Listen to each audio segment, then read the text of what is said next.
It's YouTube Wednesday!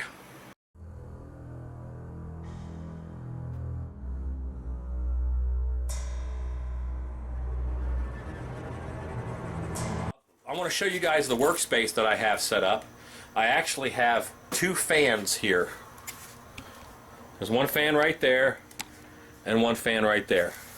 And my workspace here, it's blowing this way, and this one is actually sucking out that direction, shooting out my garage door.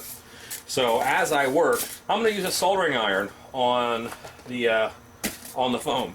I think it's a lot less messy than dremeling. Here in my shop, it's about 1,000,000 degrees, so forgive me if I have a shine to me. First thing you need to get started, visual reference. So I have a skull here that I got for $5. It's an oversized skull. I'm going to use it for something for the Monster Museum, I'm sure. It's got vampire fangs in it already. But looking at these two items, I don't think that I can do it all that I want to do with just taking away. I'm going to have to build up on this some. I'm going to do all my takeaway first. And to do that, I'm going to look at this and draw out what needs to go away.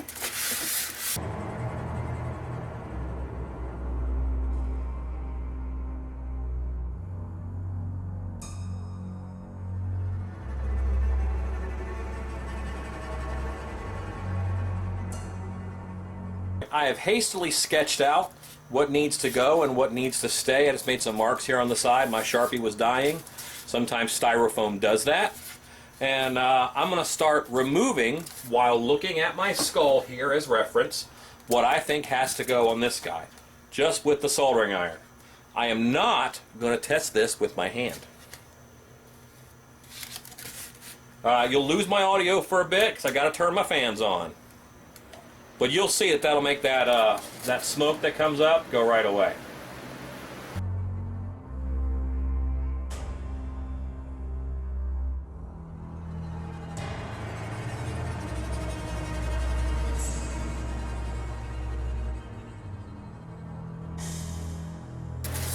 Alright, so I have removed a good bit of this here. Now I'm going to take off the bottom jaw because it'll look better if I do it differently and attach it separately.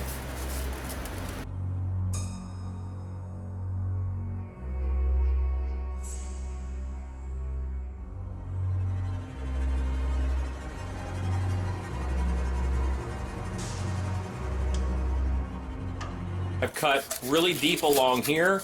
I have left my maxilla intact. I have not yet separated the line between the lips. And I've cut pretty deep in here underneath the jawbone. I should be able to pop this right off once I separate these two.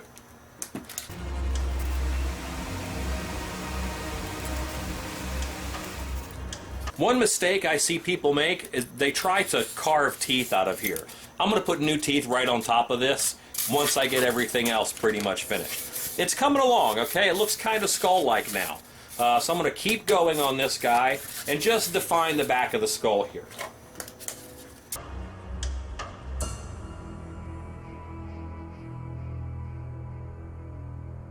I'm taking a razor knife now. I've defined the back edge. I'm using that razor knife to just cut off this extra. It's faster. Now I've really carved down, looking more and more skull-like, but I have to remove this piece, and then I'll reattach it.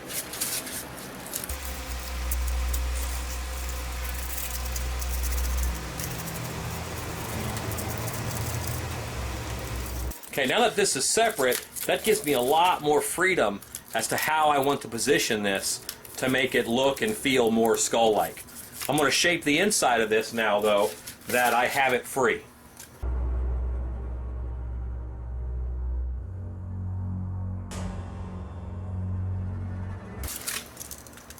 That's a rather sharp edge that you wouldn't see on a skull. I'm just going to use my razor knife and make this a nice clean 45, round that off.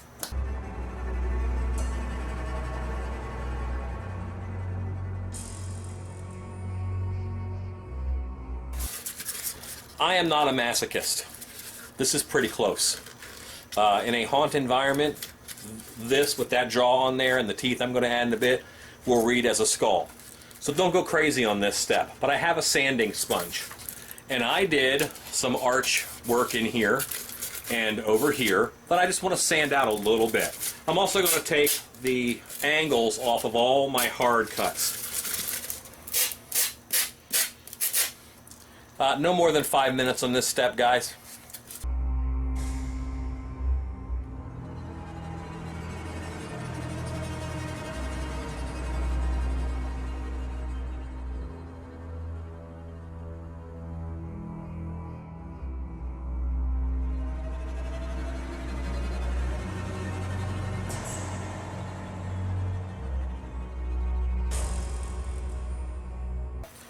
I'm now going to attach my jaw with a big bamboo skewer. Again, I buy these at the dollar store.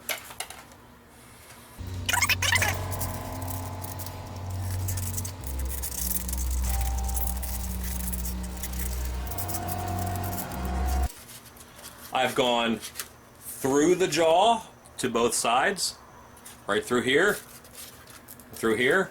Now I'm going to go through the back of the skull and into the jaw to support it the other direction.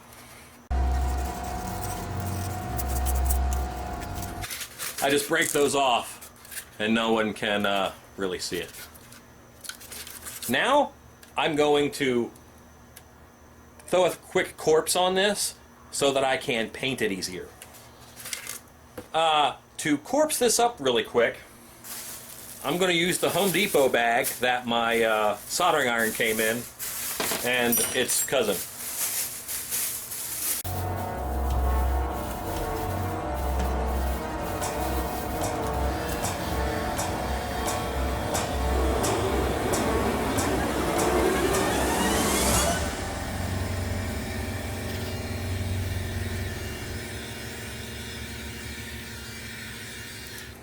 It's important to note that the foam underneath of this bag is just as susceptible to the heat gun as the bag is.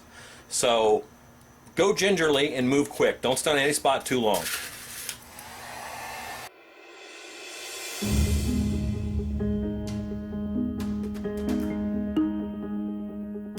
Got a basic skin on there, a little bit of rot, a little bit of flap hanging off. Now I'm going to throw some, remember I said I had to build up as well as take away. Now I'm going to throw some liquid nail on here to build this up a little bit. Looking at what I wanted to build up, it's mostly this brow area and around the eye ridge.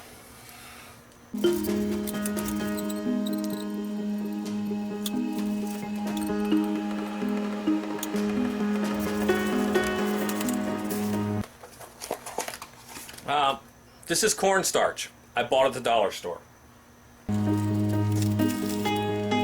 You can put it out in a bowl or whatever. I just put it on my table normally. It'll clean up. And I just get it in my fingers. And I'm going to use now my fingers to smooth out this liquid nail. But the cornstarch keeps the liquid nail from sticking to my fingers.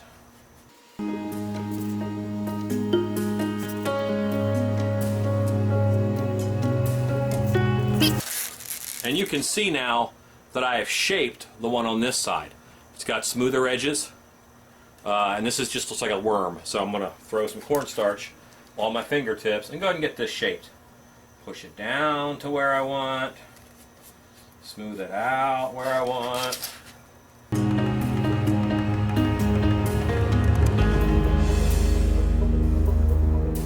Also want to build up the nose. I heat gunned that a little bit too much, so it's gone. I'm going to rebuild a nose bridge here.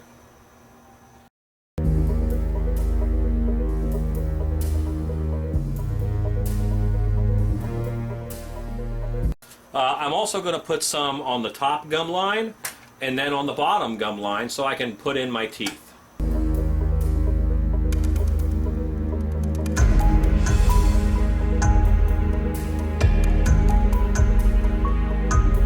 If you did that right, you don't have any liquid nails on your fingers, just cornstarch. Yay! Now I have here a tub of teeth.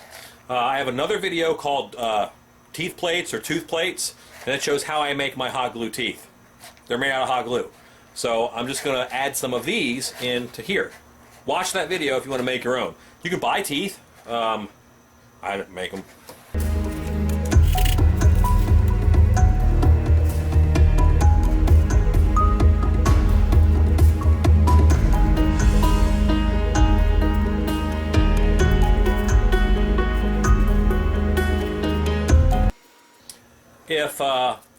If this skull is going to be the only thing in the room, sitting on a doily, and just one light on it, count your number of teeth. Make sure that's perfectly anatomically correct.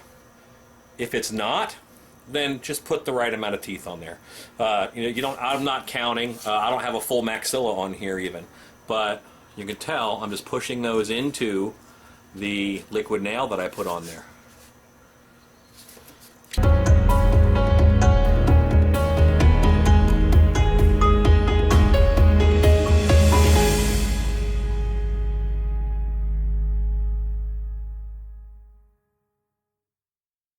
I now have a terribly colored skull with teeth, big old nice eye sockets. I've got my zygotic arch over here on the sides of the head. I'm actually going to push that in a little bit on the plastic to make sure it shows up. Now I can throw some paint on this bad boy. I want to put a nice coating on this. I'm going to use leak seal. Yes, it's an aerosol. Yes, it's going to eat some styrofoam. Meh. I could wait for the liquid nail to dry and then paint it with latex paint with a brush. That's fine. I'm just going to spray it. I don't think it's going to eat that much. And a lot of it has a layer of plastic over it that will keep the spray paint from eating it.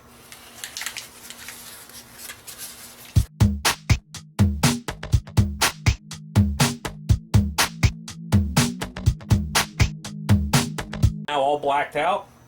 My smoke taking away rig from the soldering is also a great way to dry stuff fast.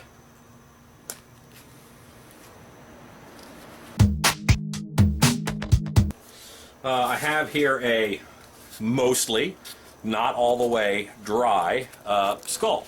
You can see I've got nice brows built up with that. I've got, I got my teeth in. I'm going to give it a dry brush just to pop this detail a bit.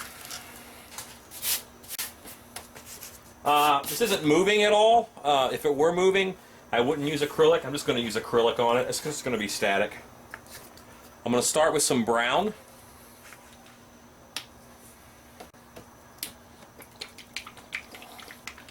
If your acrylics have sat for a while, mix them up.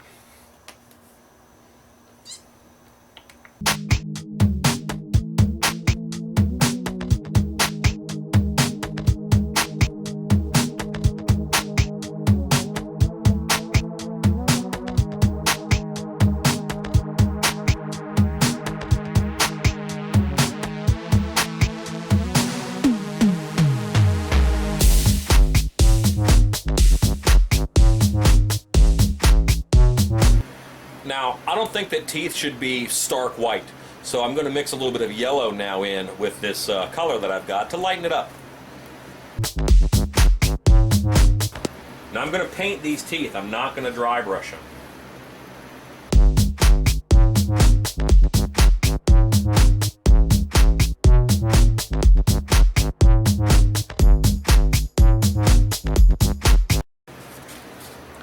Here's my styrofoam wig head skull.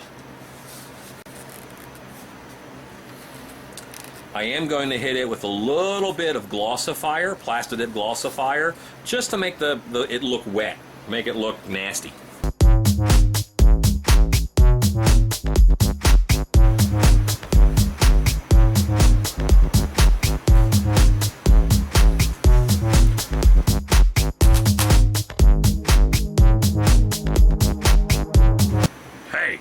Go make stuff. Yeah.